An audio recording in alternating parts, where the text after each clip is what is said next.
ශ්‍රී ලංකාවේ නාට්‍ය කලාව ගත්තාම වර්තමානයේදී යම් කිසි පසුබෑමකට ලක් වෙලා තියෙනවා. ඒකට ගොඩක් ආර්ථික තත්ත්වය බලපාලා තියෙනවා. හැබැයි මේ ආර්ථික තත්ත්වය බලපානවා කියන එක විතරක් නෙමෙයි. සමහර වෙලාවට මිනිස්සු තමන්ගේ රසවින්දනය නැති කරගෙන තියෙනවා. රසවින්දනය අඩුයි මිනිස්සුන්ගේ.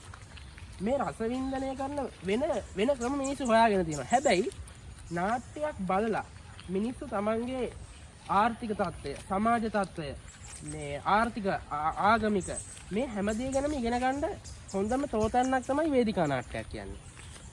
මිනිස්සුන්ගේ අඩුලුහුඩුකම් හොඳට අඳුනගෙන මිනිහෙක්ට හැදෙන්න තමයි වේදිකා නාට්‍ය තියෙන්න ඕනේ. ලංකාවේ එහෙම වාතාවරණයක් තියෙනවා. හැබැයි මිනිස්සුන්ගේ රසවින්දනය අඩු වෙලා තියෙනවා. මම මේ ඉන්නේ විවෘත රංගශාලාව. එහෙමත් නැත්නම් මෙතෙන්ට කියනවා එලිමහන් රංග පීඨයක්. හැබැයි ඔයාලා හැමෝම මේක දන්නේ වල වේදිකාව කිව්වොත් විතරයි. නාට්‍යයක් වේදිකාගත කරන්න අපි දන්න සාමාන්‍ය ප්‍රොසීනියම් මාච් රංගහලක්ම ඕනේ නැහැ. මේ වගේ එලිමහන් රංග පීඨයක නැත්නම් වලකත් වේදිකාගත කරන්න පුළුවන්. මම මේ කලින් කිව්වේ නාට්‍ය කලාවට සම්බන්ධ දෙයක්. වල වේදිකාව කිව්වට අපි හැමෝම දන්නේ ලංකාවේ ගොඩක් අය දන්නේ එක වල වේදිකාවක් ගැන විතරයි. ඒක තමයි සරච්චන්ද්‍ර වල වේදිකාව.